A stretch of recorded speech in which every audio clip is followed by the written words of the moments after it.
Wala ka bang ka-date itong Valentine's Day? Dahil bilang isang Muslim, iniiwasan mong gumaya sa gawain ng hindi mga Muslims na itong tinatawag na Valentine's Day. Kung wala ka mang ka-date dahil ikaw ay umiiwas sa haram na gawain, ito ang dates na halal para sa iyo. Na mamimigay tayo itong half kilo na dates na ikita nyo.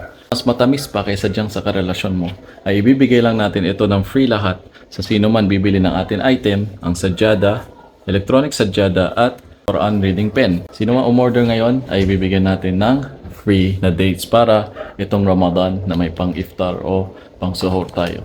So, sa Islam, pwede naman tayo mag-date ng ating mga asawa at magbigay ng pagmamahal. Pero hindi kada isang beses lang sa isang taon inaalala. Ito ay araw-araw kahit si Propeta Muhammad SAW, tinatawag niya ng sweet na pangalan ang kanyang mga asawa. May goodbye kiss pa nga bago siya umalis papunta masjid kahit pa siya ay fasting.